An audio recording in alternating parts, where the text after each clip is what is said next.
দামের ব্যাপারে open challenge সাগর electronics, Debnath হসপিটালের কাছে, বাসুদেবপুর, আরামবাগ। যাচাই করুন আজই।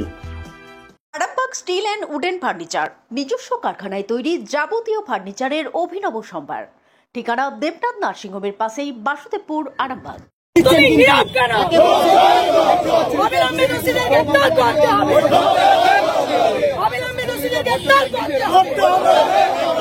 এইভাবে আরামবাগের মানুষকে জমিয়ে রাখা চলছে না, এইভাবে বাসের শ্রমিকদের মারধর করা চলছে না, চলবে না। আমরা মুখ্যমন্ত্রীর কাছে জবাব চাই। কেন মহিলারা নিরাপদ নয়? মুখ্যমন্ত্রীর জবাব চাই। বাসের সেক্রেটারিকে মারা হলো কেন? মুখ্যমন্ত্রীর জবাব চাই। আজ বাসের শ্রমিক ইউনিয়নের সদস্যরা কেন নিরাপদ নয়? জবাব চাই।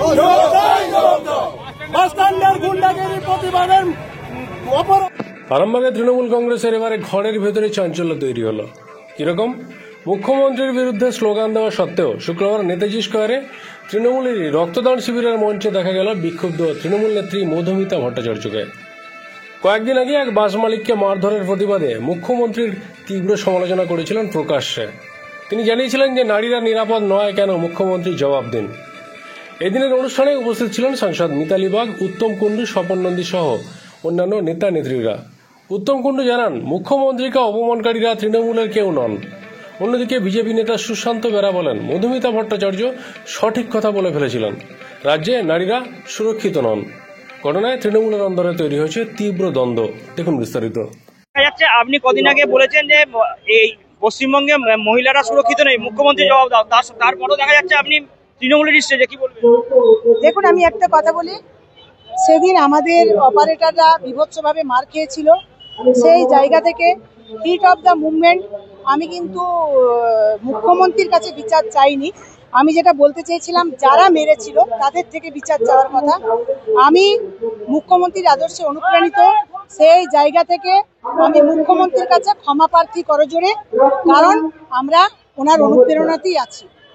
আমি আবারও বলবো, আমি স্লিপ অফ ট্যাঙ্ক, ওই জন্য আমি ওটা ক্ষমা প্রার্থী। আমরা বাসের সঙ্গে কথাবার্তা বলেছি, ঠিক আছে, ওনারা কি বলছে দেখছি।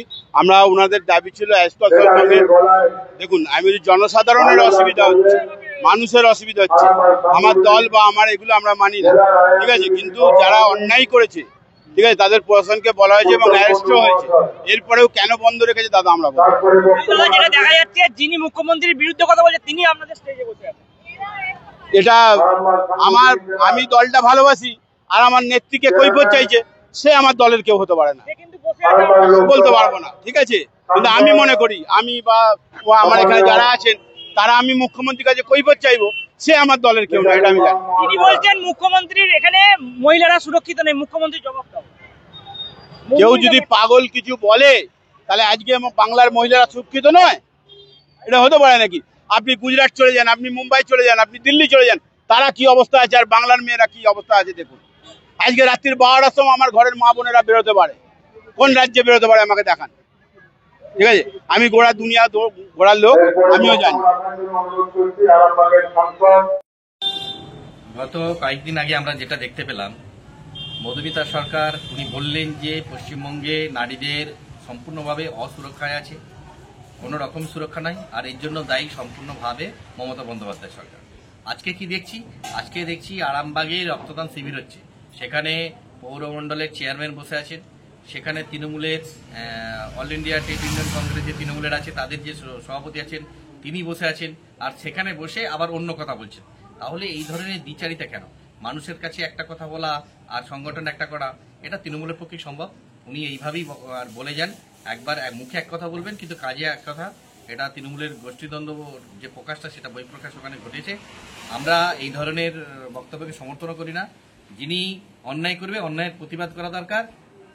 মধুমিতাজি প্রথমে যেটা বলেছিলেন সেটাই সঠিক, কিন্তু বাকি যেটা বলেছেন উনি কিভাবে আপোষ করছেন জানি না।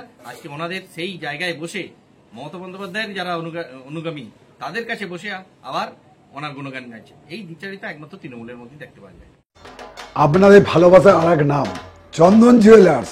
চন্দন জুয়েলার্স, আরামবাগ, সদরঘাট, হুগলি। এই অনুষ্ঠানে দেখা যাচ্ছে যে মধুমিতা ভট্টাচার্য, যিনি কদিন আগে বিক্ষোভে বলেছেন যে মুখ্যমন্ত্রী পশ্চিমবঙ্গে নারীরা সুরক্ষিত নেই, মুখ্যমন্ত্রী জবাব দেয়, তাকে আজকে স্টেজে দেখা যাচ্ছে। আমি এটা সঠিক আমি জানি না, যেটা জানি না বলতে পারবো না। তবে আমাদের নেত্রীকে যে অসম্মান করে আমরা তাকে কোনোদিন সম্মান দেখাতে পারি না, কিন্তু আমি তো একা সব দিকে নজর রাখতে পারি না। কি কারণে তাকে এনেছে বা কি কারণে তুলেছে আমি সেটা বলতে পারবো না। এর জন্য আমি দুঃখিত যে আমাদের নেত্রীকে অসম্মান করা মানুষ যদি থাকে, সেটা খুবই দুঃখের বিষয়। এরকম হয়ে থাকলে আমি নিশ্চয়ই তার জন্য মর্মাহত। আরো বড় বা পরবর্তীকালে আরো বড় মহৎ উৎসবে পরিণত করতে পারি। ধন্যবাদ। ধন্যবাদ ডক্টর সেকেন্দার আলীকে, যে রক্তদান করলে। আমাদের বক্তব্য রাখবেন আরামবাগ পঞ্চায়েত। ডক্টর অজয় শাস্ত্রীকে অনেক ধন্যবাদ। যে ছেলেকে আগে বকেও পড়ানো যেত না, সে আজ নিজে থেকেই পড়াশোনা করছে। ডক্টর অজয় শাস্ত্রীকে অনেক ধন্যবাদ। আজ শুধুমাত্র ওনার জন্যই আমার ডুবন্ত ব্যবসা আবার নতুন করে সফলতার স্বাদ পেল। আমাদের একমাত্র মেয়ের বিয়ে হচ্ছিল না, কিন্তু আজ সে সুখের সংসার করছে। ধন্যবাদ ডক্টর অজয় শাস্ত্রীকে। এনাদের মতো যদি আপনারাও জীবনে সুখের পরশ পেতে চান, তাহলে আজই স্ক্রিনে দেওয়া নম্বরে কল করে যোগাযোগ করুন ডক্টর অজয় শাস্ত্রীর সঙ্গে। জীবনের কঠিন মুহূর্তে আপনাকে সঠিক পথে পরিচালিত করবেন আন্তর্জাতিক খ্যাতিসম্পন্ন স্বর্ণপদক ও স্বর্ণ মুকুট প্রাপ্ত ডক্টর অজয় শাস্ত্রী। তিনি শুধু আপনাকে পথই দেখাবেন না, আপনার জীবনে সত্যিকারের সুখ, শান্তি, ঐশ্বর্য, অর্থ যেন সঠিক সময় আপনার কাছে পৌঁছে দেন, সেই দায়িত্বও নেবেন। তার অভিজ্ঞতা এবং জ্ঞানের আলোতে আপনার জীবন হয়ে উঠতে পারে নিরুদ্বেগ ও সমৃদ্ধির পথে ধাবমান। তাই আর দেরি নয়, স্ক্রিনে দেওয়া নাম্বারে এখনই ফোন করে ডক্টর অজয় শাস্ত্রীর সাথে যোগাযোগ করুন। কে জানেন, হয়তো একটি মাত্র ফোনই আপনার জীবনকে বদলে দিতে পারে। চুড়ি, তুমি নারীর প্রিয় সব উৎসবে। বাউটি, বালা, চূড়, মান্তাসা দেখলাম মন ভরে। জনপ্রিয়তায় আজও সেরা মিনা করা ঝুমকা। কানে দিলাম কানপাশা, পূরণ হলো সব আশা। হাতের আঙুলের আংটি নানা ডিজাইনে পাবে। ঐতিহ্যবাহী নেকলেস আজও মনে ধরে। জড়োয়া, সীতাহার সবার নজর কাড়ে। তাই তো বিয়েতে পেলে এত গয়না সবার মনে ধরে। নতুন সম্পর্কের শুরুটা আজও সোনার মতো খাঁটি। যখন সেরা জিনিস, সেরা কালেকশন, সাথে ন্যায্য দাম, তবে উন্নতর কেন? অর্ধশত বছরের বিশ্বাস, আপনাদের ভালোবাসার আর এক নাম চন্দন জুয়েলার্স, আরামবাগ, সদরঘাট, হুগলি।